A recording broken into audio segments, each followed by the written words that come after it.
വിശക്കുന്നു എന്ന് പറഞ്ഞാൽ ആർക്ക് വിശക്കുന്നു എന്ന് ചോദിച്ചാൽ ശരീരത്തിന് വിശക്കുന്നു എന്ന് പറയാറില്ല, മനസ്സിന് വിശക്കുന്നു എന്ന് പറയാറില്ല. എനിക്ക് വിശക്കുന്നു എന്നേ പറയൂ. എന്റെ വിശപ്പ് മാറി. ഈ ശരീരം ആരുടെയാണെന്ന് ചോദിച്ചാൽ എന്റെ ശരീരമാണ്, അല്ലെ? അതുപോലെ എന്റെ മനസ്സാണ്. അപ്പോഴും ഞാനല്ല. എന്റെ ബുദ്ധി, എന്റെ അഹങ്കാരം, പ്രത്യേകിച്ച് എന്റെ കൂടുതലോട് പറയേണ്ട കാര്യമില്ല, എന്റെ പ്രാണൻ, എന്റെ ജീവൻ എന്നൊരവസ്ഥയുണ്ട്, അല്ലെ? പ്രാണനല്ല ഞാൻ, ജീവനും എന്റെ ജീവൻ പോയി എന്നാ പറയാ. എന്റെ ജീവൻ പോയി എന്ന് പറഞ്ഞാൽ ജീവൻ എന്റെ ഒരു പ്രോപ്പർട്ടി മാത്രമാണ്. അപ്പൊ ജീവനും പ്രാണനും ബുദ്ധിയും അഹങ്കാരവും മനസ്സും ശരീരവും ഒക്കെ മറ്റൊരാളുടെ പ്രോപ്പർട്ടി മാത്രമാണ്. ഓണർ വേറെയാണ്. ആ ആൾ ആരാണെന്ന് അന്വേഷിച്ച് പോകലാണ് ലളിതാ സഹസ്രനാമ സ്തോത്രത്തിന്റെ പ്രധാന ലക്ഷ്യം. ആ ആളാണ് സാക്ഷാൽ ലളിതാ പരമേശ്വരി എന്ന് പറയുന്ന സാക്ഷാൽ അമ്മ. അത് ഇതിന്റെ കാരണസ്വരൂപം. എല്ലാത്തിനും എല്ലാ കാര്യത്തിനും ഒരു കാരണമുണ്ട് എന്ന് പറഞ്ഞ പോലെ പ്രപഞ്ചം എന്ന കാര്യത്തിന്റെ കാരണസ്വരൂപമാണ് ശരിയായ അമ്മ. ആ അമ്മയുടെ മാനസിക തലം, സൂക്ഷ്മതലം ആണ് അടുത്ത തലം. അത് നമുക്ക് കാണാറാകുമ്പോൾ, നമുക്ക് ഇഷ്ടപ്പെട്ട് കാണാറാകുമ്പോൾ, നമ്മൾ പലതായിട്ട് കാണുന്നുണ്ടെങ്കിലും പല പല പല രീതിയിൽ ആ കാണുന്ന എല്ലാ മാതൃത്വത്തെയും ഒരുമിച്ച് ചേർത്തിട്ട് സ്വഭാവ വൈശിഷ്ട്യം സ്ഥൂലപരമായും സൂക്ഷ്മപരമായും അതിന്റെ കാരണപരമായും അല്ലെങ്കിൽ ഫിസിക്കലി, മെന്റലി, സ്പിരിച്വലി ആ അമ്മയെ അളന്നാൽ അത് പരിപൂർണമായിട്ടും പ്രപഞ്ചത്തിന്റെ സർവകോണിലൂടെയുള്ള വിശ്വമാതൃത്വത്തിന്റെ ഒരു അന്വേഷണമാണ് ലളിതാ സഹസ്രനാമ സ്തോത്രം. അപ്പൊ അതിൽ ആദ്യം കാണുമ്പോൾ ഒരു സ്ഥൂലപരമായ ഒരു അർത്ഥം ഉണ്ടാവും. അതിൽ കുറച്ചൊക്കെ നമുക്ക് മനസ്സിലാവുന്ന രീതിയിൽ ചില വേദാന്ത തത്വങ്ങൾ ഉണ്ടാവും. അതിലും ഉപരി ഇതുവരെ ആരും മനസ്സിലാക്കാത്ത അത്യധികം അണോരണിയാൻ മഹതോ മഹീയാൻ എന്ന് പറയുന്നത് പോലെ അണുവിലും അണുവായി പോയാലും മഹത്തിലും മഹത്തായിട്ട് പോയാലും കാണാൻ സാധിക്കാത്ത രീതിയിലുള്ള ആ തത്വബോധം ഉറയ്ക്കും. അങ്ങനെ ഉറച്ച് അതിലേക്ക് ഇറങ്ങി അമ്മയുടെ കൂടെ സ്ഥൂല രൂപത്തിലും സൂക്ഷ്മ രൂപത്തിലും അതിലും സൂക്ഷ്മ രൂപത്തിലൊക്കെ പോയി നടന്ന് പഠിക്കുമ്പോഴാണ് ഇത് ആരുടെയും കൂടെ ഞാൻ നടന്നിട്ടില്ല, ആരും എന്റെ കൂടെ നടന്നിട്ടില്ല. കാരണം ഞാൻ തന്നെയാണ് ഈ മഹേശ്വരി, എനിക്ക് വന്ന ദ്വൈതഭാവമാണെന്ന് മനസ്സിലാക്കിക്കൊണ്ട് അതാണ് പ്രപഞ്ചത്തിന്റെ സത്യമായി മനസ്സിലാക്കിയത്. ആ ദ്വൈതഭാവമാണ് അദ്വൈതത്തിലേക്ക് നയിക്കുക എന്ന് മനസ്സിലാക്കുന്ന മഹാത്മാക്കള് അദ്വൈത ബോധത്തെ ഉള്ളിൽ ഉറപ്പിച്ചുകൊണ്ട് വിശിഷ്ടാദ്വൈതത്തെ ലക്ഷ്യം വെച്ചുകൊണ്ട് ദ്വൈതഭാവത്തിൽ സഞ്ചരിക്കുന്നു. ഇതാണ് മഹാത്മാക്കൾ ചെയ്യുന്നത്. ഞാൻ പറയുന്നത് ഇന്നത്തെ പറയുന്നത് ഞാൻ ഒന്ന് പ്രിപ്പയർ ചെയ്ത് പറയുന്നല്ല, പറയാനുള്ളത് അങ്ങ് വാ തുറന്ന് പറയുന്നു. പക്ഷെ എത്ര പേർക്ക് ദഹിക്കുന്ന എനിക്കറിയില്ല.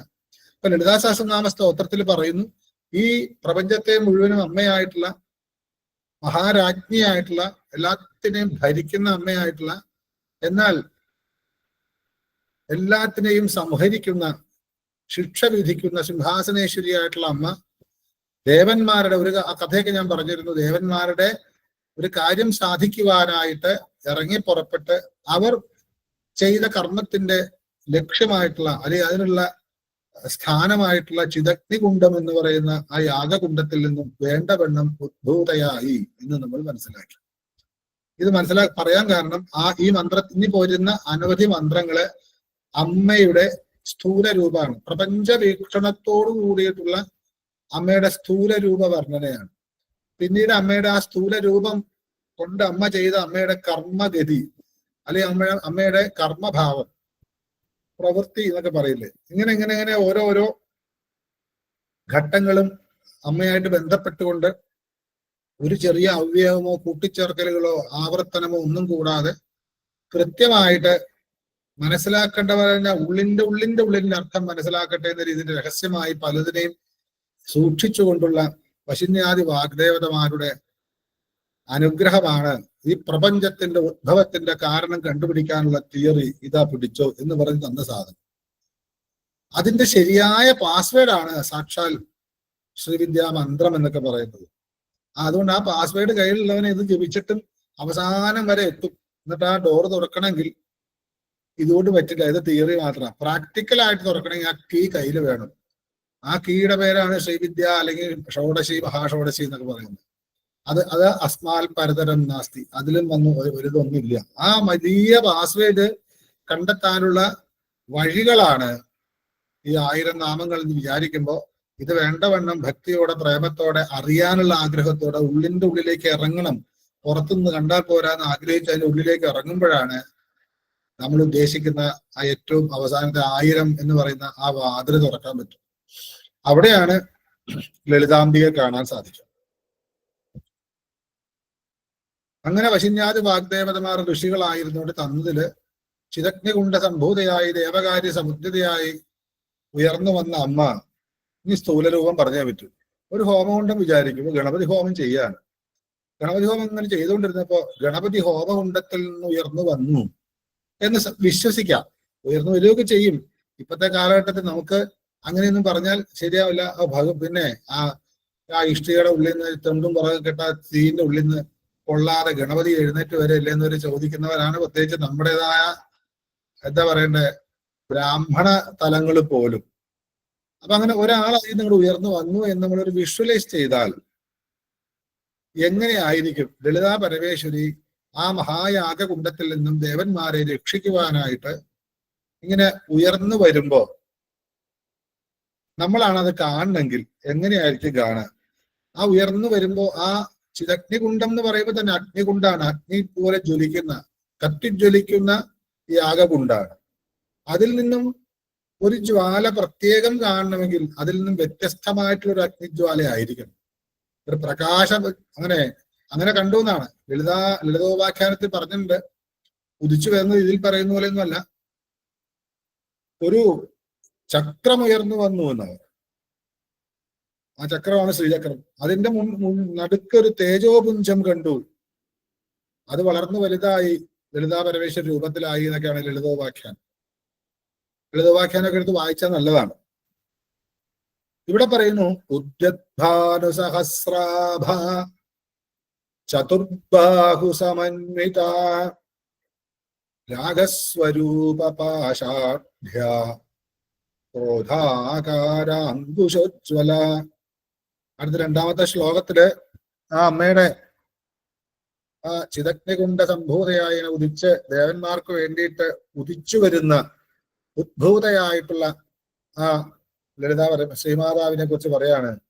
ആ തീയിന്റെ ഉള്ളിൽ നിന്ന് ഉയർന്നു വരുമ്പോ കണ്ടു എന്ന് പറഞ്ഞിട്ടുണ്ടെങ്കിൽ വ്യത്യസ്തമായൊരു ശോഭ, അഗ്നിയിലേക്കാളും വ്യത്യസ്തമായൊരു ശോഭ ഉണ്ടാവണം. അപ്പോഴാണ് അഗ്നിയിൽ നിന്നും വ്യത്യസ്തമാണ് എന്ന് കണ്ണുകൾക്ക് തോന്നും അല്ലെ. ഇവിടെ ഉദ്യദ്ഭാനു സഹസ്രാഭ. ഞാൻ ആദ്യം ഇത് ചൊല്ലണ്ടതിൽ തെറ്റ് വരാൻ നിങ്ങൾക്കും തെറ്റ് വരില്ല എങ്കിലും പറയാണ്. ഇവിടെ ഇവിടെ ഉദ്യദ്ഭാനു സഹസ്രാഭ ഇതിന്റെ അർത്ഥത്തിലേക്ക് കിടക്കുന്നതിന് മുമ്പ് എന്താണ് ഇവിടെ പറയുന്നത്? അമ്മയുടെ ശോഭയെ കുറിച്ചിട്ടാണ് പറയുന്നത്. ആഭ എന്നാണ് അമ്മയുടെ വിശേഷണം.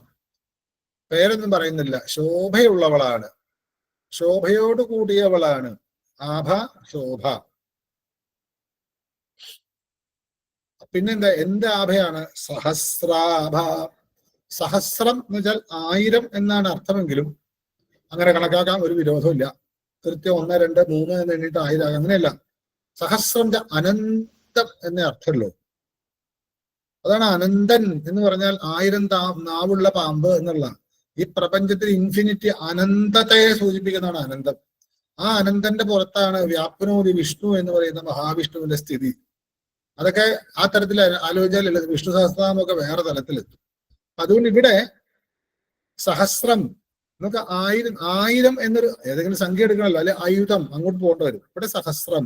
അപ്പൊ സഹസ്ര ശീരുഷ പുരുഷ, 1000 തലയുള്ള പുരുഷനാണ് വിരാട് പുരുഷൻ എന്ന് വെച്ചാൽ 1000 തലയുള്ളൂ. പിന്നെ ബാക്കിയുള്ള തലകളൊക്കെ ഇവിടെ പോകും.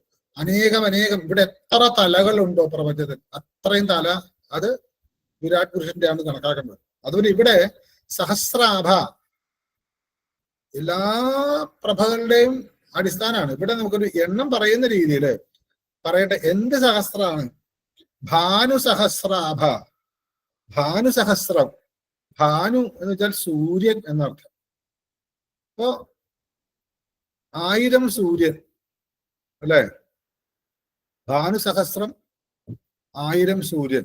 1000 സൂര്യന്റെ ശോഭയോടുകൂടി ഒരു ചിതഗ്നികുണ്ഡത്തിന്റെ ശോഭയുടെ എത്ര ഇരട്ടിയായിരിക്കും. കണ്ണു തുറക്കാൻ പോലും പറ്റില്ല. ശരിക്കും അഗ്നിയുടെ മുമ്പ് തന്നെ നമുക്ക് ശരിക്കും കണ്ണു തുറക്കാൻ ബുദ്ധിമുട്ടാണ്. അതിൽ നിന്നും ഉയർന്നു വന്നത് 1000 സൂര്യന്മാരുടെ ശോഭയോട് കൂട്ടിയിട്ട്. അപ്പൊ അത് നമുക്ക് ചോദിക്കാൻ വേണമെങ്കിൽ രാവിലത്തെ സൂര്യനോ മധ്യാഹ്ന സൂര്യനോ അത് വൈകുന്നേരം അസ്തമിക്കുന്ന സൂര്യനോ എന്ന് വേണമെങ്കിൽ ഒരു വികൃതിയായിട്ട് അല്ലെങ്കിൽ കുസൃതിയായിട്ട് ചോദിച്ചാൽ അതിനുള്ള ഉത്തരവും കൂടി ഉണ്ട്. ഉദ്യത്ഭാനു സഹസ്രാഭ, ഉദിച്ചുയരുന്ന 1000 സൂര്യന്മാരുടെ ശോഭ. അപ്പൊ ഉദയസൂര്യൻ, അരുണോദയം നമുക്കറിയാം അല്ലെ? അരുണാം കരുണാതരംഗിതാക്ഷി എന്ന് പറയുന്നത് ആ അരുണ ഇതാണ്. സൂര്യൻ ഉദിക്കുന്നതിന് മുമ്പ് സൂര്യന്റെ, അതായത് തേരിൽ ഇങ്ങനെ വരുമ്പോ സൂര്യൻ പുറകിൽ ഇരിക്കുകയാണെങ്കിൽ തേരാളിയുടെ പേര് അരുണൻ എന്നാണ്. അരുണനെ ആയിരിക്കും ആദ്യം കാണുക. കൊടിക്കൂറ കാണും, പിന്നെ അരുണനെ കാണും. അപ്പോഴാ അരുണന്റെ ശോഭ ആദ്യം കാണും. ബാലസൂര്യൻ എന്ന് പറയാം. അത് ചുമപ്പാണ്, ചുമപ്പല്ല. കാവ്യാണോ വെച്ചാൽ കാവ്യല്ല. ഏകദേശം മാതളപ്പൂവിന്റെ നിറം എന്ന് വേണമെങ്കിൽ പറയാം. ഡാഡിമീ കുസുമപ്രഭ എന്ന് പറയാറില്ലേ? അപ്പൊ അങ്ങനെ ഒരു സൂര്യനല്ല, നമുക്ക് ഒരു സൂര്യനെ തന്നെ നോക്കാം. പക്ഷെ ഉദിച്ചു വരുന്ന സൂര്യനെയൊക്കെ നമുക്ക് നോക്കാൻ പറ്റും. സൂര്യനെ തിളയ്ക്കുമ്പോഴാണ് നോക്കാൻ ബുദ്ധിമുട്ട്. ആ ഉദിച്ചു വരുന്ന സൂര്യനൊരു നിറമുണ്ട്. മനുഷ്യർക്ക് അറിയാം, എല്ലാവർക്കും അറിയാം. ഓരോ പ്രപഞ്ചത്തിനും സൂര്യനുണ്ട്, ഒരു ബ്രഹ്മാണ്ടത്തിന് മാത്രമല്ല. അങ്ങനെയുള്ള 1000 സൂര്യന്മാർ ഒരുമിച്ച് ഉദിച്ചാലുള്ള പ്രഭ എന്താവും?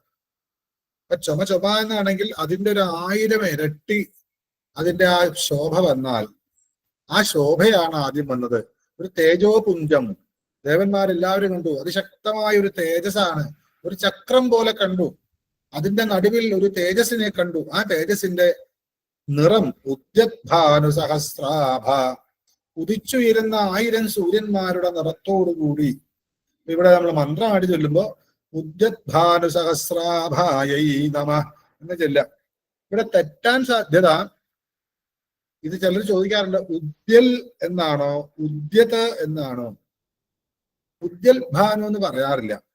ഭകാരം വന്നുകൊണ്ട് ഉദ്യത് എന്നേ വരുള്ളൂ. അത് ഉദ്യത് ഭാനു എന്ന് ഉപയോഗിച്ചാൽ വലിയ തെറ്റില്ലെങ്കിലും സന്ധി ദീപപ്രകാരം അവിടെ ദയയുടെ ദായാണ് വേണ്ടത്. പക്ഷെ പാനു ആയി പോരുത്, ഭാനു ആവരുത്. ഭാനുവാണ്, ഘോഷം തന്നെ വരണം. അപ്പൊ ഉദ്യത് ഭാനു സഹസ്ര ആഭ, ഉദ്യത് ഭാനു സഹസ്ര ആഭ, ഉദ്യത് ഭാനു സഹസ്രാഭ, ഉദ്യത് ഭാനു സഹസ്രാഭ എന്ന് അക്ഷരത്തെറ്റിവിടെ ഇല്ലാതെ ചൊല്ലിയാൽ മാത്രമേ അതിന്റെ മന്ത്രപരമായ അർത്ഥം നമ്മുടെ ഈ യാത്രയില് നമുക്ക് ശക്തി പകരും. അപ്പോ ഈ ചിദഗ്നികുണ്ഡത്തിൽ നിന്നും ദേവന്മാരുടെ കാര്യത്തിനായിക്കൊണ്ട് പുറപ്പെട്ട അല്ലെ,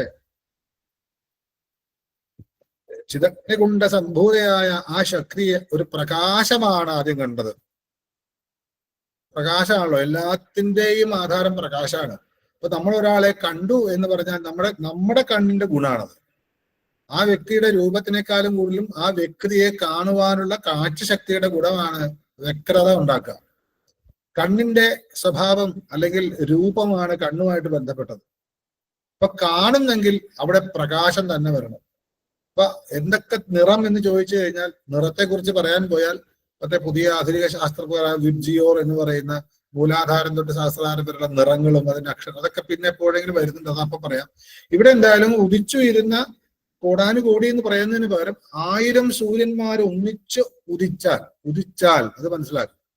ഉദിച്ച് കുറെ എത്തിയതല്ല, 1000 സൂര്യന്മാർ ഒരുമിച്ച് അവിടെ ഉദിക്കുകയാണ്. അല്ലെങ്കിൽ 1000 സൂര്യന്മാർ ഒരുമിച്ച് ചേർന്നിട്ടൊരു വലിയ സൂര്യനായിട്ട് ആ സൂര്യൻ ഉദിച്ചാൽ അതിന്റെ ശോഭ എന്താവും? ഒരു സൂര്യൻ ഉദിച്ചാൽ പ്രപഞ്ചം മുഴുവനും എവിടെയാണോ സൂര്യോദയം രൂപമായി വരുന്നത് കാണാൻ പറ്റുന്ന രീതിയിൽ മുഴുവനും ആ ഉദിക്കുന്ന സമയത്ത് മുഴുവനും ചുമപ്പായിരിക്കും. ചുമപ്പ് എന്ന് പറഞ്ഞുകൂടാ, അതിന് കാവി സന്യാസത്തിന്റെ കളറൊക്കെ പറയാറുണ്ട്.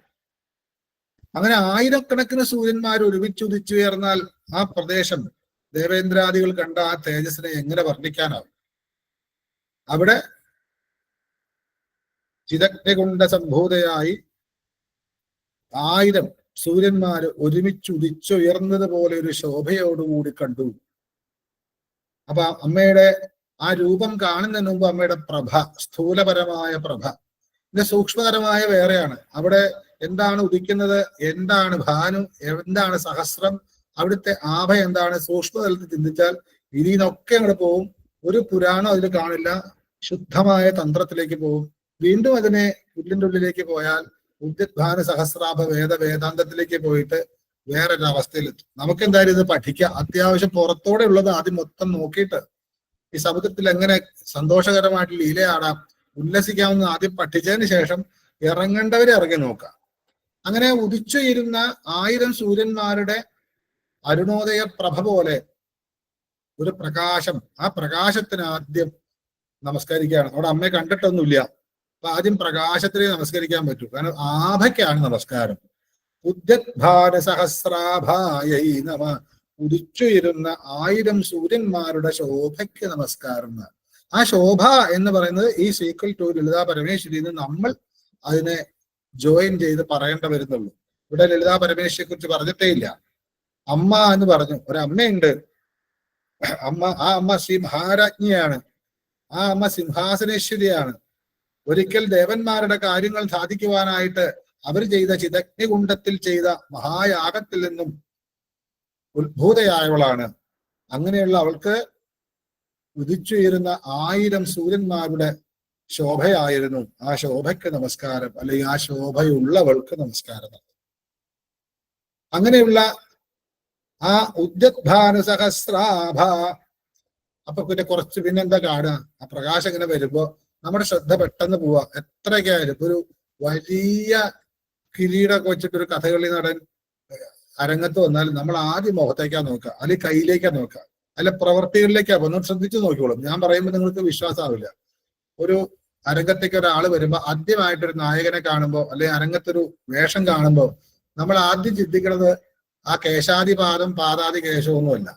നമ്മൾ പെട്ടെന്ന് കൈകളുടെ ചലനം ആണ് ശ്രദ്ധിക്കുക. അത് കഴിഞ്ഞ് മുഖത്തേക്ക് നോക്കും. പിന്നെയാണ് കിരീടവും വേഷഭൂഷാദികളൊക്കെ കാണും. മനുഷ്യൻ എന്താണ് അദ്ദേഹം ചെയ്യുന്നത് എന്നുള്ള ചിന്തയാണ് എപ്പോഴും ചോദ്യമായിട്ട് മനുഷ്യന്റെ മനസ്സിൽ വരിക. ഇവിടെ ഉദിച്ചുയരുമ്പോ ഒരു പ്രകാശവനെ കണ്ടിട്ട് പിന്നെ കാണുന്നതാണ് ചതുർബാഹു സമന്വിത. ദേവന്മാര് കണ്ടതാണ്, ദേവേന്ദ്രാദികൾ കണ്ടു. ആ അമ്മ ഉദിച്ചുയരുന്നൊരു ശോഭ, ആ എഴുന്നള്ളി വന്നിട്ടുള്ള ആ അമ്മയുടെ നിറം 1000 സൂര്യന്മാര് ഒന്നിച്ചുദിച്ചു വന്നത് പോലെയാണ്. പിന്നെ എന്താണ് ഒരു ഈഗർനെസ് നമുക്ക് വരുമ്പോ നമുക്ക് വേണ്ടിയിട്ട് വിശന്യാദി വാഗ്ദേവതമാര് പറയാണ്, അമ്മ അന്നാ ചിദഗ്നികുണ്ഡത്തിൽ ഉദിച്ചപ്പോ എങ്ങനെയാ ഉദിച്ചതെന്ന് അറിയോ എന്ന് പറയണമെങ്കിൽ അമ്മ ഇതല്ല എന്നർത്ഥം. അന്ന് പ്രഹ്ലാദൻ വളരെ വിഷമിച്ചപ്പോ തൂണ് പടർന്നു വന്നു ഒരു നരസിംഹം. അത് വിഷ്ണുവാണോ? വിഷ്ണുവാണ്, പക്ഷെ വിഷ്ണു അല്ല. വിഷ്ണുവിന്റെ തനി രൂപമല്ല, നരസിംഹ രൂപമാണ്. പ്രത്യേകിച്ച് പറയണോ, മഹാവിഷ്ണു വന്നു നിന്നു എന്ന് പറഞ്ഞാൽ ശംഖചക്രഗതാപത്മം എന്നുള്ളത് ഉറപ്പാണ്. ആണ് വിഷ്ണു. ശംഖചക്ര ഗതാപത്മത്തോടു കൂടി ഒരാൾ വന്നു നിന്നാൽ അത് മഹാവിഷ്ണുവാണെന്ന് പറഞ്ഞു തരേണ്ട കാര്യമില്ല. പക്ഷെ ഒരു കഴുത്തിന് മുകളിലേക്ക് സിംഹവും ബാക്കിയെല്ലാം മനുഷ്യനായിട്ട് ഒരാൾ വന്നു കഴിഞ്ഞാൽ ഇത് നരസിംഹോ എന്ന് നമ്മൾ ചോദിക്കും. അല്ലെങ്കിൽ ഇതുവരെ കാണാത്ത രൂപമാണ്, ഇത് എന്ത് രൂപം എന്ന് ചോദിക്കും. അപ്പം സത്യത്തിൽ ഈ രൂപമാണോ എന്ന് ചോദിച്ചാൽ ഈ ദേവന്മാര് ചെയ്തിട്ടുള്ള ഈ യാഗത്തിൽ ഉദിച്ചു വന്ന ആ രൂപം 1000 സൂര്യന്മാരുടെ നിറത്തോടു കൂടിയിട്ടായിരുന്നു. ചതുർബാഹു സമന്വിത. അമ്മയ്ക്ക് 4 കൈ ഉണ്ടായിരുന്നു എന്ന് മനസ്സിലാക്കാനേ പറ്റും. അമ്മയ്ക്ക് 4 കൈ ഉണ്ട് എന്ന് ഉറപ്പിക്കാൻ വയ്യ. അമ്മയ്ക്ക് 2 കൈയാണോ എന്ന് പറയാൻ വയ്യ. അമ്മയ്ക്ക് 8 കൈയാണോ 12 കൈയാണോ എന്ന് പറയാൻ വയ്യ. കാരണം ലളിതാ ത്രിപുര സുന്ദരിയുടെ ഭാവമൊക്കെ വളരെ വളരെ വലുതാണ്. അമ്മയ്ക്ക് 10 തരത്തിലുള്ള രൂപമാണ്, ദശമഹാവിദ്യയാണ് അമ്മ. ഇവിടെ ഉദിച്ചത് ആരാണ് എന്നാണ്. 10 വിദ്യകളിൽ ഈ ചിദഗ്നികുണ്ഡത്തിൽ എത്ര പേരെ ഉപാസിക്കാം. ആ ദേവേന്ദ്രാദികൾ രക്ഷയില്ലാതെ അവനവന്റെ ശരീരം വെട്ടി ഹോമിക്കേണ്ട അവസ്ഥ വന്നപ്പോൾ ഉദ്യദ്ഭാനു സഹസ്രാഭ 1000 സൂര്യന്മാരുടെ ശോഭയോട് ഉദിച്ചു വരുന്ന ആ ശക്തിസ്വരൂപിണിക്ക് ദേവന്മാരിൽ പ്രീതി വന്ന ആ മഹാമായയ്ക്ക് 4 കൈ ഉണ്ടായിരുന്നു എന്ന് പറഞ്ഞാൽ 4 കൈയില്ലാത്തതുമുണ്ട് എന്ന് നമ്മൾ മനസ്സിലാക്കേണ്ടത്. അല്ലെങ്കിൽ എന്താണ് കയ്യ് എന്ന് മനസ്സിലാക്കേണ്ടത്. അങ്ങോട്ടത്ത് ഞാൻ കിടക്കുന്നില്ല, സൂക്ഷ്മതലത്തിൽ പറയേണ്ടതാണ്. നോക്കാം നമുക്ക്. ഇവിടെ സമന്വിത, അന്വിത എന്ന് വെച്ചാൽ കൂടിച്ചേർന്നത്. സമന്വിത, സമ്യക്കാകും വണ്ണം അന്വിത, വേണ്ട വണ്ണം കൂടിച്ചേർന്നതാണ് സമന്വിത. അപ്പൊ പറയാണ് സമന്വിതയായിട്ടാണ് വന്നത്. ആ 1000 സൂര്യന്മാരുടെ പ്രഭയോട് കൂടിയിട്ടുള്ള ആ ശക്തിയോട് കൂടിയിട്ട് ഉണ്ടായിരുന്നു എന്നൊരു ഡാഷ് ഡാഷ്. എന്താ ഉണ്ടായിരുന്നതെന്ന് ചോദിച്ചാൽ ബാഹു സമന്വിത, ആ അമ്മയ്ക്ക് കൈ ഉണ്ടായിരുന്നു. നമുക്ക് കൈയുണ്ടോ? അതല്ല, 4 കൈ ഉണ്ടായിരുന്നു. എന്താ? ചതുർബാഹു സമന്വിത. അവിടെ ചൊല്ലുമ്പോ ശ്രദ്ധിക്കേണ്ടത് ചതുർ എന്ന് ചൊല്ലിപ്പോരുത്. തകാരമാണ്. അതായത് തറ, തല, തിലം എന്ന് പറയുന്ന ത, അത് ചതുർ എന്ന് കേൾക്കണം. അതിനുശേഷം ബാഹു എന്നേ ഉള്ളൂ. പക്ഷെ എന്നുള്ളതിന്റെ ശക്തി നന്നായിട്ട് ദ്യോതിപ്പിക്കുവാനായിട്ട് ആ ബകാരം ഒന്ന് ശക്തിയായിട്ട് ദ്വിത്വമായിട്ട് 2 ബകാരം കൂട്ടിച്ചേർത്ത് ചൊല്ലുന്നത് പോലെ ചൊല്ലാൻ ശ്രമിക്കണം. എന്നിട്ട് ബാഹു എന്ന് പറഞ്ഞ് സമന്വിതയാണ്. സമന്വിതയല്ല. പലരും ചൊല്ലുമ്പോ സ്പീഡിലായിട്ട് സമന്വിത അല്ല, സമ്യക്കാകും വണ്ണം അന്വിത. അന്വി അന്വി അന്വി എന്ന് തന്നെ പഠിക്കണം. അന്വി അല്ല, അന്വി. ആ ചുണ്ട് ഒരു പ്രത്യേക രീതിയിൽ അങ്ങനെ തന്നെ ചേർത്ത് പഠിച്ചാലേ മന്ത്രസ്പന്ദനം ശരിയാവും. അപ്പൊ ചതുർബാഹു, ആ 2 അത് അത്ര ഇങ്ങനെ ഘോരമായിട്ട് പറയാനല്ല. ചതുർബാഹു അബ്ബ എന്നുള്ളത് ഒന്ന് ശ്രദ്ധിച്ചാൽ അതിന്റെ ഗുണം ഉണ്ടാവും. അപ്പൊ ചതുർബാഹു സമന്വിത. സമന്വിത സമന്വിത എന്ന് ചൊല്ലണ്ട, സമന്വി എന്നുള്ളത് ശ്രദ്ധിക്കേണ്ട ഒരു വാക്കാണ്. പലരും ചൊല്ലി വരുമ്പോ സമന്വിത എന്നായി അർത്ഥം തെറ്റും. സമന്വിതായാണ്. ചതു എന്ന് പറയുന്ന അതേ തായാണ് അന്വിത. അപ്പൊ അന്വിത, ബാഹു സമന്വിത, ചതുർബാഹു സമന്വിത, ഇതാണ് അതിന്റെ പോക്ക്. അപ്പോ ചതു എന്ന് വെച്ചാൽ 4 എന്നർത്ഥം. ബാഹു എന്ന് വെച്ചാൽ കൈകള്. അന്വിത കൂടിച്ചേർന്നത്. എങ്ങനെ? സമ്യക്ക വേണ്ടവണ്ണാണ്, അല്ലാതെ എങ്ങനെയെങ്കിലുമൊക്കെ ഫിറ്റ് ചെയ്തൊന്നുമല്ല. എന്തിനാ വന്നത്? ദേവകാര്യ സമുദ്യത. ദേവന്മാരുടെ കാര്യത്തിന് വേണ്ടി ഇറങ്ങി പുറപ്പെട്ട കാര്യത്തിനു വേണ്ടി സമ്യക്കാകും വണ്ണം കൂട്ടിച്ചേർത്ത 4 കൈകളോട് കൂടിയിട്ട് 1000 സൂര്യന്റെ പ്രഭയോടുകൂടി ചിതഗ്നികുണ്ഡത്തിൽ നിന്നും ഉദ്ഭൂതയായി എന്ന് പറയുമ്പോൾ ഈ 4 കൈകൾക്ക് എന്തെങ്കിലും വിശേഷണം ഉണ്ടാവണം. അല്ലെങ്കിൽ 4 കൈയുണ്ട് എന്ന് പ്രത്യേകിച്ച് ലളിതാ സഹസ്രനാമത്തിൽ പറയണ്ട. എന്തെല്ലാം പറയാം. 8 കൈയുടെ പറയാം, കയ്യേ ഉണ്ടായിരുന്നു, ഒരു പ്രകാശം മാത്രമേ ഉള്ളൂ എന്ന് പറയായിരുന്നു. ഇവിടെ ദേവന്മാരുടെ കാര്യത്തിനായിട്ടാണ് ചിതഗ്നികുണ്ഡത്തിൽ ചെയ്ത മഹായാഗ അതിന്റെ പ്രീതി കൊണ്ടാണ് ജനിച്ചത്. അപ്പൊ അവിടെ ജനിക്കുമ്പോൾ നരസിംഹം ജനിച്ചതുപോലെ കൂർമ്മം, മത്സ്യം, കൂർമ്മം, വരാഹം, നരസിംഹം, അല്ലെ വാമൻ എന്നൊക്കെ പറയുന്ന ഓരോന്നും എന്തിന്റെ ഉദ്ദേശത്തോടെയാണ് ജനിച്ചത്? അപ്പൊ വാമനന്റെ കയ്യിൽ കമണ്ഡലവും യോഗദണ്ഡും ഒക്കെ ആയിരുന്നു.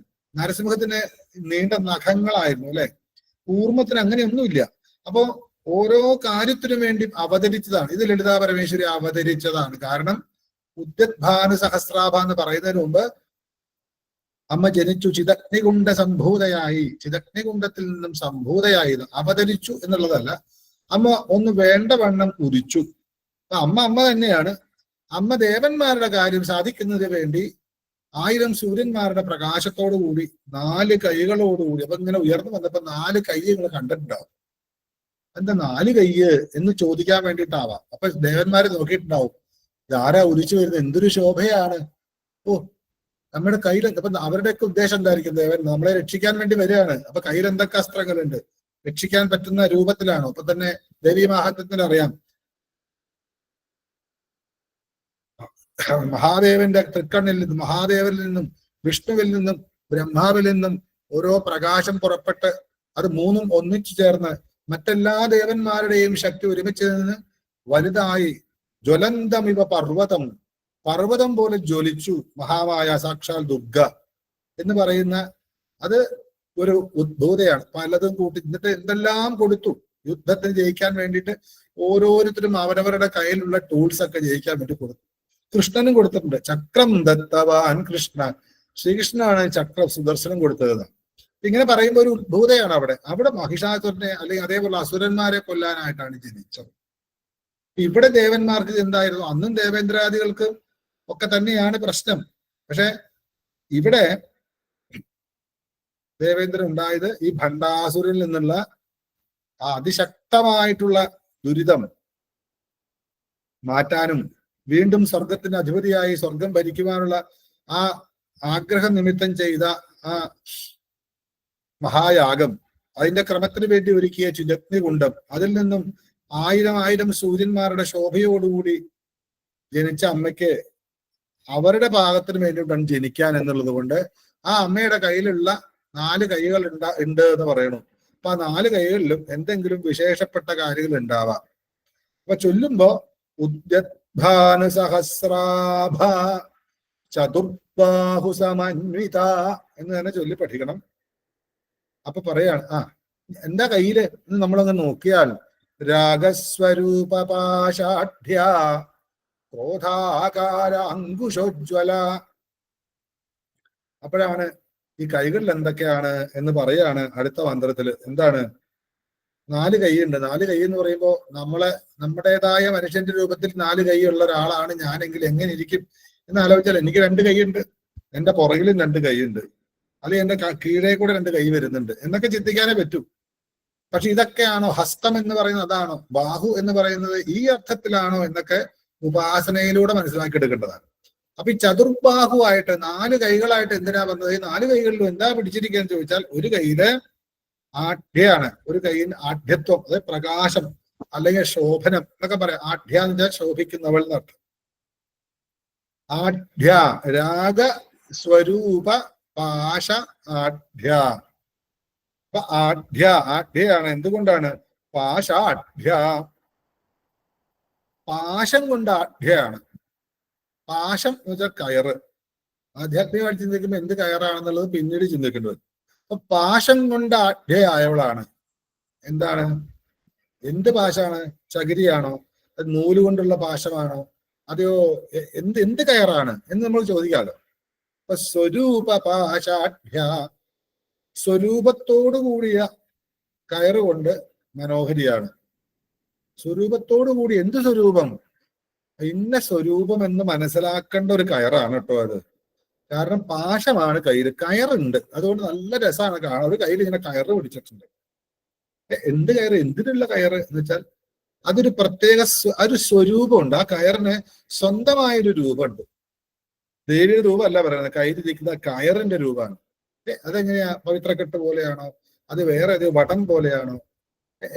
എന്താണ് സ്വരൂപം? ആ കയറ് അമ്മയുടെ ഒരു കയ്യിൽ കയറാണ്. ആ കയറിന്റെ സ്വരൂപത്തിന്റെ പേര് രാഗം എന്നാണ്. അപ്പൊ രാഗത്തിന്റെ സ്വരൂപമാണെന്ന് മനസ്സിലാക്കണം. ഏത്? അമ്മയുടെ കയ്യിലിരുന്ന് ശോഭിക്കുന്ന പാശത്തില്. അമ്മയുടെ ഒരു കയ്യില് കയറാണ്. സ്വർണം കൊണ്ടുള്ളതാണോ, ചാക്കുനൂല് കൊണ്ടുള്ളതാണോ, ചകിരി കൊണ്ടൊന്നും അല്ല, അത് രാഗം കൊണ്ടുള്ളതാണ്. രാഗത്തിന്റെ സ്വരൂപം എന്താണ് എന്ന് മനസ്സിലാക്കാം. ഇപ്പം നമ്മൾ പറയാം രാഗദ്വേഷാദികൾ എന്നൊക്കെ നമ്മൾ പറയാറുണ്ട് വേദാന്തത്തിൽ. രാഗം, അനുരാഗം, ആകർഷണം എന്നൊക്കെ പറയുന്ന പലതും പറയുന്ന രാഗം. ഇനി അത് സംഗീതത്തിലേക്ക് എടുത്താൽ അതും അങ്ങോട്ട് കൊണ്ടുപോകാം, അങ്ങോട്ട് ഇപ്പൊ പോടില്ല. അപ്പൊ രാഗം എന്ന് എന്താണോ അറിയണമെങ്കിൽ, അല്ലെങ്കിൽ രാഗത്തിന്റെ സ്വരൂപമാണ് ആ കയറിന്. ഈ കയറിന്റെ സ്വഭാവം, സ്വരൂപം രാഗമാണ്. ആ കയർ എവിടെ കെട്ടിയാലും, ആ കയർ എവിടെ തൊട്ടാലും രാഗം ആണ് പ്രതിഫലിക്കുക. അത് ആക്ടിവേറ്റ് ആകുമ്പോൾ അതിൽ നിന്ന് ഉണ്ടാവുന്നത് രാഗമാണ്. രാഗത്തിൻ്റെതായിട്ടുള്ള രൂപം, കാഴ്ച ഉണ്ടാവും. ആ രാഗം എന്താണെന്ന് മനസ്സിലാക്കാനുള്ള ഒന്നാണ് അമ്മയുടെ കയ്യിലിരിക്കുന്ന പാശം. അപ്പൊ രാഗം എന്താണെന്ന് അറിയണോ? രാഗത്തിനൊരു സ്വന്തം രൂപമുണ്ട്. അതെവിടെയാണ്? വേർ ഇസ് ദാറ്റ് എന്ന് ചോദിച്ചാൽ അത് അമ്മയുടെ കയ്യിലിരിക്കുന്ന കയറാണ്. അപ്പൊ പ്രപഞ്ചേശ്വരിയുടെ 4 കൈകളിൽ ഒരു കയ്യിലിരിക്കുന്ന കയറാണ് ഈ പ്രപഞ്ചത്തിന്റെ രാഗത്തിന്റെ സ്വരൂപം എന്നൊരർത്ഥം. ദേവന്മാരുടെ കാര്യം സാധിപ്പിക്കുവാനായിട്ട്, ഭണ്ഡാസുരനെ വധിക്കുവാനായിട്ട്, പ്രയോഗിക്കുവാനായിട്ട് ആയുധം പോലെ ആ രാഗസ്വരൂപമാകുന്ന പാശത്തെ കയ്യിലേന്തിയിട്ടാണ് അമ്മ പുറപ്പെട്ടത് എന്ന് മനസ്സിലാക്കി. അപ്പൊ അമ്മയുടെ ഒരു കയ്യില് കയറാണ്. ആ കയറ് സ്വർണ്ണക്കയറ്, വെള്ളിക്കയറ് എന്നുള്ളതല്ല, അതിന്റെ രൂപം, കാഴ്ച അല്ലേ? രൂപം എന്ന് പറയുമ്പോൾ നമ്മുടെ സ്വരൂപം അങ്ങനെയല്ല. അതിനെ എങ്ങനെ കാണണം? അതിന്റെ കാഴ്ചപ്പാട് എന്താണ്? രാഗം എന്ന കാഴ്ചപ്പാടാണ്. എല്ലാത്തിലും രാഗം വിതയ്ക്കുക, രാഗത്തെ സ്പ്രെഡ് ചെയ്യുക എന്നുള്ളതാണ് അതിന്റെ സ്വരൂപം, സ്വഭാവം. അങ്ങനെ രാഗം എന്ന് പറയുന്ന എന്താണോ പ്രപഞ്ചത്തിൽ രാഗം എന്ന് പറയുന്ന ഒരു ഭാവനയുള്ളത്, അല്ലെങ്കിൽ ഒരു സ്വഭാവം ഉള്ളത്, ഒരു വികാരമുള്ളത്, അത് ഈ പ്രപഞ്ചേശ്വരിയുടെ ശ്രീമാതാവും ശ്രീമഹാരാജ്ഞിയും ശ്രീമത് സിംഹാസനേശ്വരിയുമായിരിക്കുന്ന അമ്മയുടെ ഒരു കയ്യിലാണ്. അതിനെ പ്രത്യേകം കൊണ്ടുവന്നിട്ടുണ്ട് ദേവന്മാരുടെ കാര്യത്തിന് വേണ്ടിയിട്ട്. അതെന്തുകൊണ്ട് എന്ന് നമുക്ക് ചോദിക്കേണ്ടി വരും. എന്തിനാ കയറ് കൊണ്ടുവന്ന്? അപ്പോഴാണ് പുരാണവും ഇതും എല്ലാമായിട്ട് ബന്ധപ്പെട്ടുള്ള തത്വത്തിലേക്ക് നമുക്ക് നീങ്ങാൻ പറ്റും. തൽക്കാല അർത്ഥം നമുക്ക് പറഞ്ഞു പോകാം. പിന്നെ ആ രണ്ടാമത്തെ ശ്ലോകത്തിൽ ഒരു കൈയുടെ കാര്യം കൂടെ പറയുന്നു. ക്രോധാകാരാങ്കുശോജ്വല. ഇവിടെ ആഢ്യല്ല, ഉജ്വല, ജ്വലിക്കുന്നവളാണ്. രാഗം കൊണ്ട് ശോഭയാണ്. രാഗം ഒരിക്കലും ജ്വലിക്കില്ല അല്ലെ. രാഗം ഇങ്ങനെ ഇങ്ങനെ ഇങ്ങനെ ആകർഷിക്കുള്ളൂ. ഇങ്ങനെ എന്താ പറയണ്ടേ, എന്ത് രസം എന്ത് രസം എന്ത് രസം എന്ന് പറയുന്നതില് ആഢ്യയാണ് അവിടെ. എന്നാ ഇവിടെ മറ്റേ കൈര് ഉജ്വല, ജ്വലിക്കലല്ല, ഉജ്വല, ഉയർന്നു ജ്വലിക്കുകയാണ്. തകർക്കാൻ പറ്റാത്ത രീതിയിൽ അല്ലെ അളക്കാൻ പറ്റാത്ത രീതിയിൽ ജ്വലിക്കുന്നു. അതാണ്. അല്ലെങ്കിൽ ജ്വല എന്ന് പറഞ്ഞാൽ മതി. അതൊക്കെ ജ്വാലാമാല കുലംഭാതി എന്ന് പറഞ്ഞ വേദത്തിന്റെ വേദസൂക്തങ്ങളിലൊക്കെ പോയി കഴിഞ്ഞാൽ ഇതിന്റെ അർത്ഥം മനസ്സിലാവും. ഉജ്വല, ഉയർന്നു ജ്വലിക്കുകയാണ്. നമുക്കറിയില്ലേ, ഒരു പന്തം കത്തിച്ചാൽ അതിങ്ങനെ, അല്ലെങ്കിൽ ഒരു ആഴി കത്തിച്ചാൽ അതിങ്ങനെ ജ്വലിക്കുമ്പോൾ ഉയർന്ന് കത്തിക്കുന്തോറും ഉയർന്ന് കത്തും. അങ്ങനെ ഉയർന്ന് കത്തുന്ന രീതിയിൽ ഉള്ള ഒരു സാധനം ഉണ്ട് കയ്യില്. മറ്റു നല്ല മനോഹരമാണ്, കണ്ടാൽ ഇങ്ങനെ അടുത്തേക്ക് പോകാൻ തോന്നും. ഇത് അടുത്തേക്ക് പോകാൻ ജ്വലിക്കുകയാണ്, ഒരു രക്ഷയില്ല, അടുക്കാൻ പറ്റാത്ത ജ്വലിക്കുന്ന ഒരു അവസ്ഥയാണ്. എന്താണ്? അങ്കുശോജ്വല. അങ്കുശം കൊണ്ട് ഉജ്ജ്വലയാണ് ഒരു കൈ. അങ്കുശം തോട്ടി എന്നർത്ഥം. ആനത്തോട്ടി തന്നെ. അത്രയും വലിയൊരു മൃഗത്തെ ഒരു കൊച്ചു മനുഷ്യൻ ഒരു തോട്ടി കൊണ്ടാ കൊണ്ടു നടക്കുക. എന്തുകൊണ്ടാണ്? അത് ആ ആനയ്ക്ക് അത് മനസ്സിലായാൽ, ആനപ്പാപ്പാൻ കൂടെ ഉണ്ടെങ്കിൽ അവന്റെ ഒരു ആനത്തോട്ടി ഉണ്ടാവുന്നു മനസ്സിലാക്കിയിട്ട് എന്റെ യജമാനാണെന്ന്, എന്തുകൊണ്ട് ഇത്രയും വലിയ ഒന്ന് ചെറുതായിട്ട് തുമ്പിക്കൊണ്ട് ആട്ടിയാൽ മതി, പാപ്പാൻ ചത്തുപോകും. പക്ഷെ അത്രയും വലിയ മൃഗത്തെ പോലും ഒരു തോട്ടി കൊണ്ട് ഒരു മനുഷ്യനെ നിയന്ത്രിക്കാൻ പറ്റുമെങ്കിൽ ആ തോട്ടിക്ക് വിശേഷം ഉണ്ടാവണം.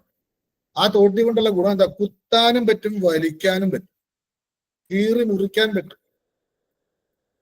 രണ്ടാക്കാൻ പറ്റും, മുറിവേൽപ്പിക്കാൻ പറ്റും. അപ്പൊ അവിടെ കുറച്ച് കട്ടിയാണ്. അപ്പോ അതാണ് തോട്ടിയുടെ ഗുണം. ആ തോട്ടി ശരിക്ക് ഏതൊരു പിക്ചർ ഉണ്ടെങ്കിൽ കണ്ടാൽ മനസ്സിലാവും. ആ മൃഗങ്ങളിൽ വെച്ച് ഏറ്റവും ശക്തനും വലിപ്പമുള്ളതുമായ ആനയെ ഒരു തോട്ടി കൊണ്ട് ഒരു ചെറിയ മനുഷ്യൻ നിയന്ത്രിക്കുന്നുവെങ്കിൽ അതിന്റെ ശക്തി നമുക്ക് എന്താണെന്ന് പോലും അറിയില്ല. അങ്ങനെയുള്ള ഈ തോട്ടി എവിടെ നിന്ന് ഉണ്ടായി ചോദിച്ചാൽ, ഈ പിടിച്ചു നിർത്തല്, നിക്കട അവിടെ എന്ന് പറഞ്ഞിട്ട് ശക്തമായിട്ട് ആജ്ഞാപിക്കാനുള്ള ഒന്ന്. പല ദേവന്മാർക്കും അങ്കുശമുണ്ട്. എന്തുകൊണ്ടാണ് അതിന് സംസ്കൃതത്തിൽ അങ്കുശം എന്ന് വരാൻ കാരണം എന്നൊക്കെ പിന്നീട് ചിന്തിക്കാം. അപ്പൊ അങ്കുശം കൊണ്ട്, തോട്ടി കൊണ്ട് ഉജ്ജ്വലയാണ്, ജ്വലിക്കുകയാണ് ഒരു കയ്യ്. കാരണം അതിന്റെ അടുത്തേക്ക് പോയാൽ അത് ഒന്നുകിൽ അങ്ങോട്ട് പിടിച്ച് വലിക്കും, വേദനിപ്പിക്കും. അത് എന്തിന്റെ സ്വരൂപമാണ്? മറ്റൊരു രാഗത്തിൽ ഇവിടെ ആകാര എന്ന് പറയുന്നുണ്ട്. അതായത് ആകാര അങ്കുശ ഉജ്ജ്വല, ആകാരാങ്കുശ ഉജ്ജ്വല, ഒരാകൃതിയാണ്. മറ്റു സ്വരൂപം എന്ന് പറയുന്നത് അതിന്റെ കാഴ്ചപ്പാട് അതാണെന്നാണ്. ഇവിടെ ശരിക്കും പറയുന്നത് ആകൃതിയാണ്, സ്ഥൂലപരമായ വേദനിപ്പിക്കേണ്ട സാധനമാണ്. കാരണം എന്താ? തോട്ടിയാണെന്ന് അറിയാം. അതൊരു ആകാരമാണ്, എന്തിന്റെയോ രാഗത്തിന്റെ സ്വരൂപം എന്ന് പറഞ്ഞതുപോലെ മറ്റെന്തിന്റെയോ ആകൃതിയാണ്. അപ്പൊ ശ്രദ്ധിക്കാൻ ഒരു സാധകൻ എന്താണ്? ക്രോധ ആകാര അങ്കുശ ഉജ്ജ്വല, ക്രോധാകാര അങ്കുശോജ്വല, അങ്ങനെ തന്നെ ചൊല്ലി പഠിക്കണം. ക്രോധാകാരം കുശോജ്വല എന്ന് ചൊല്ലരുത്. കുശോജ്വല അല്ല, കുശമല്ല, ഇവിടെ അങ്കുശാണ്. അപ്പൊ ക്രോധാകാര അങ്കുശോജ്വല എന്ന് ചൊല്ലി പഠിച്ചാലേ അത് അർത്ഥം മനസ്സിലാക്കിയാലേ ചൊല്ലാനും പറ്റൂ. അപ്പൊ ക്രോധത്തിന്റെ രൂപം എന്നല്ല, ക്രോധത്തിന്റെ ആകൃതിയാണത് അങ്കുശം. അതുകൊണ്ട് ജ്വലിക്കുകയാണ്. അപ്പൊ ക്രോധം എന്തിനാണ്? അപ്പൊ ക്രോധം എന്ന് വെച്ചാൽ എന്താണ്? നമ്മുടെ ഋഷിക്ക് പേരുണ്ട് ക്രോധം ചേർത്ത്, ക്രോധഭട്ടാരകൻ. മഹാദേവന്റെ അംശാവതാരാണ്. ക്രോധഭട്ടാരകനാ. ക്രോധം എന്ന് ചേർക്കലാണ് അദ്ദേഹത്തിന്റെ മഹിമ. ദുർവാസാവ്. അപ്പൊ ദുർവാസാവിന് അങ്ങനെ പറയാം. നമുക്ക് ദുർവാസാവിന്റെ കഥയൊക്കെ ഉണ്ട്. ഒരു കാര്യമില്ലാണ്ട് ദേഷ്യപ്പെടും, എപ്പോഴും തിളയ്ക്കുന്ന അവസ്ഥയാണ്. അബദ്ധം ഇത്തിരി പറ്റിയാൽ മതി ശവിച്ചുകളെ. ദുർവാസാവിനെ കുറിച്ച് കേട്ടിട്ടുണ്ടാവും. അപ്പൊ ക്രോധം നല്ലതാണോ ചീത്തയാണോ എന്നൊക്കെ പിന്നത്തെ കാര്യം. ഇവിടെ അമ്മയുടെ കയ്യിൽ ഒന്ന് എല്ലാവരെയും പിടിച്ചടിപ്പിക്കുന്ന, പ്രേമത്തോട് അടുപ്പിക്കുന്ന ഒരു കയറും, മറ്റേ കയ്യില് അടുപ്പിച്ചവരെ മുഴുവനും തോട്ടി കൊണ്ട് നിയന്ത്രിക്കുന്ന ക്രോധത്തിന്റെ രൂപമുള്ള കുത്തലും കുറിക്കലും ഒക്കെ ആയിട്ട് ഉള്ള ഒരു അങ്കുശവും. ഒന്ന് ആകർഷണമാണ്, ഒന്ന് വികർഷണമാണ്. അത് പിന്നീട് ചിന്തിക്കാം.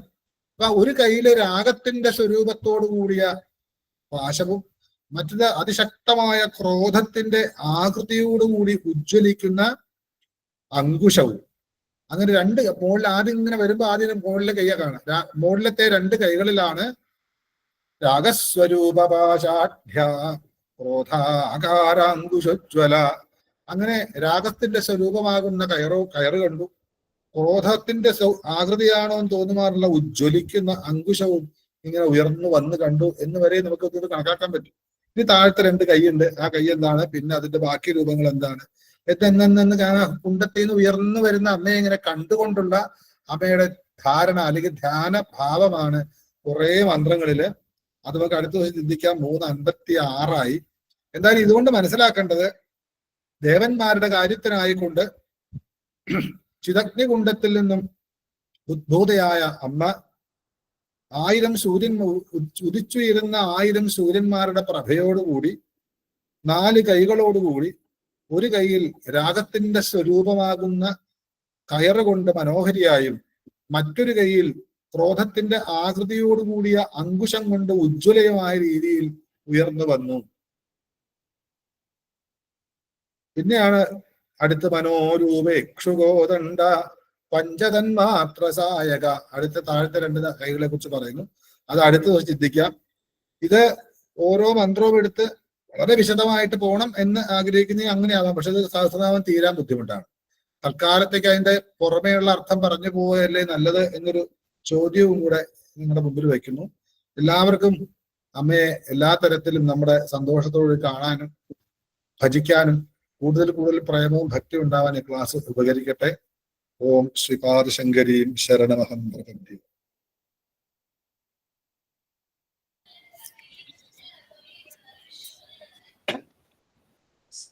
ഗുരുജി നമസ്തേ.